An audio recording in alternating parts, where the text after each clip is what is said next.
I speak a lot about physical preparation and the necessity of young men being strong and capable. I haven't really gone in on that a whole lot as of late. But as things change in our culture more and more, this is a topic that deserves a whole lot more attention to detail. A couple weeks ago, I saw a study, not sure where it came from, but it was saying that most men are 4,000 times less capable in fighting as they think they are. And when I read that study, I laughed because I see that in my gym all the time. There's always guys who come in, a bunch of street fights. You know, they've shadow boxed in the mirror, hit a bag a couple times, whatever it is that makes them think that they got some skills. And as soon as the buzzer goes, it looks like they're having a spasm. And the moment they get hit, they're shocked. And that tells you all that you need to know. But more and more, as we devolve and lose our culture and our country, we're seeing these attacks of different uninvited guests. And they're really taking advantage of people who present themselves as soft targets. What is a soft target?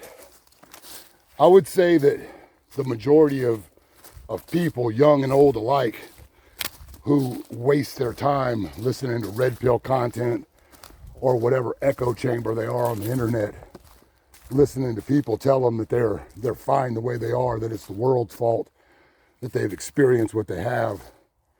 And those people are soft targets.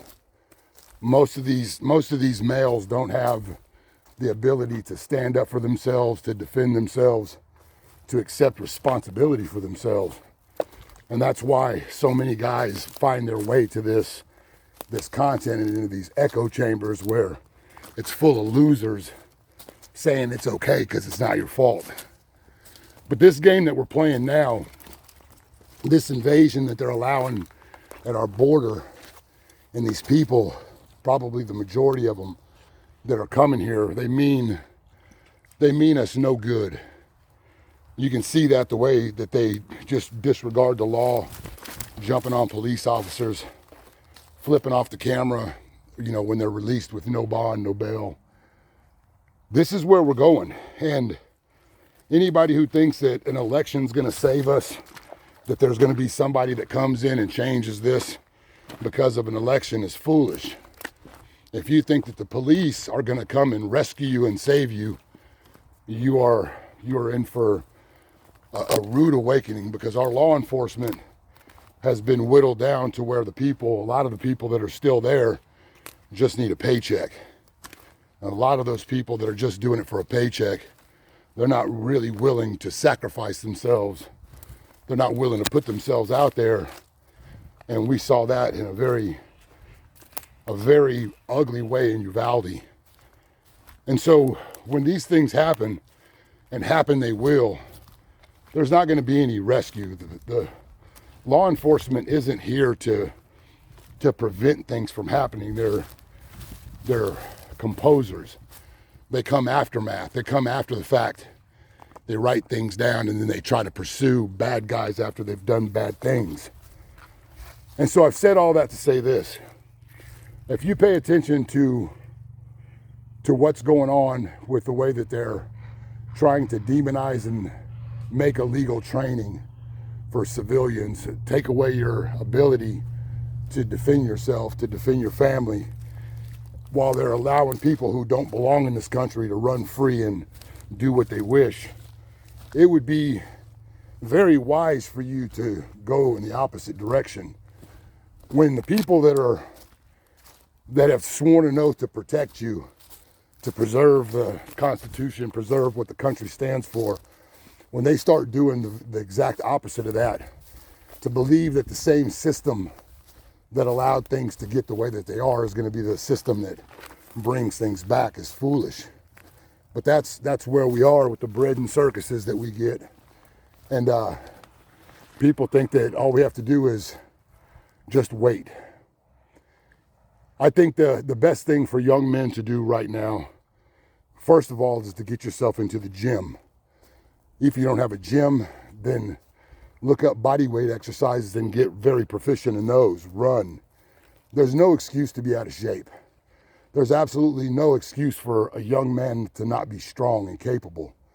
The next thing that you need to do is you need to learn how to fight. Most people, like I said, think that they're way more proficient at fighting than they are.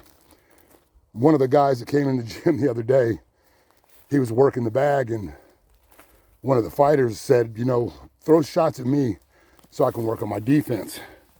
And this guy's response, he was real timid about it and he didn't want to do it. And I asked him, what are you going to do if you get into a fight? What are you going to do if you run into a situation where you have to defend yourself? And his go-to was that he was going to go get his piece.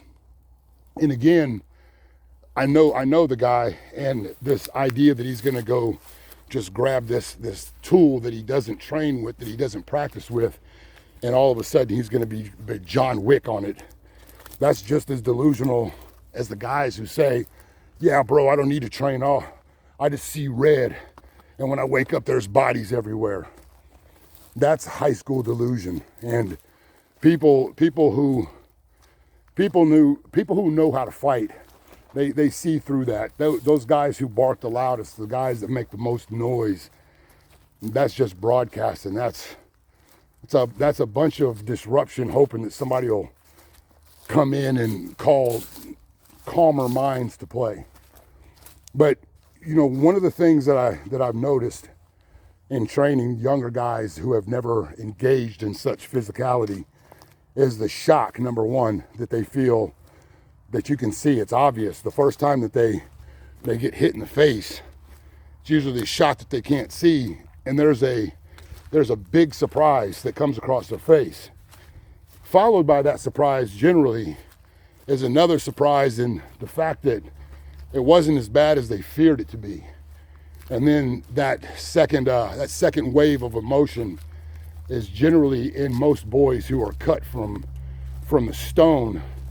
There's a huge rush of adrenaline that takes place, and a level of satisfaction that comes with knowing that they can take that punch. And then they immerse themselves in learning how to get out of the way to avoid those punches and to become more proficient at fighting. On the flip side of that, there's kids who take a shot or even get pressed a little bit and they turn into doodle bugs on the ground. And those are the kids who need it the most. I think that right now, the big push, the influencer boxing that's going on, while it's ridiculous in its popularity, because these dudes absolutely can't fight, it's good that it has encouraged dudes like Neon and Sneeko to get in there and realize what it's like to get punched in the face. And the thing that I've noticed with Sneeko in particular is once you start engaging in that, once you realize that getting smashed in the face, that is a possibility. And when you understand what that feels like, and then you put two and two together and realize that that's what can and will happen when you run off at the mouth to someone, you become more respectful. And that's what I've seen in Sneeko's evolution.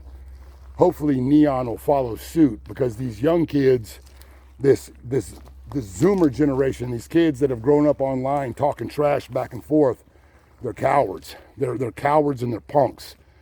I've seen so many influencers that have massive followings with bodyguards pressing people, and I thank God every time I see that didn't happen to me, because I would go after the bodyguard just as I went after these young punks for trying to shine on me for clout.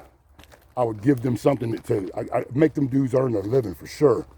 The bodyguards who protect these dudes ought to be ashamed of themselves. That's prostituting yourself for money, because you know damn good and well that these young dudes that are doing this are out of bounds, they're out of pocket. And as a man, these dudes wouldn't tolerate that, but they're protecting these dudes. Following these guys, emulating these guys, wanting to be like these guys is a joke. It's gonna make you end up growing up to be a chump, a young punk. And when you get pressed, and again, pressed you will be, you're not gonna have the tools to deal with it. So the thing that I would really encourage young men to do, whether you're doing it in your garage with your buddy or you have a gym that's local to you, there is absolutely no reason that you shouldn't be engaging in some sort of fight discipline. There are some so-called world champions that would have you believe that jiu-jitsu doesn't work in street applications. And that's absolute horse shit. Most fights that I see, most street fights, are 1 or 2 punches. Somebody grabs somebody else in the headlock, throws some stupid punches on the top of the head, and they end up on the ground.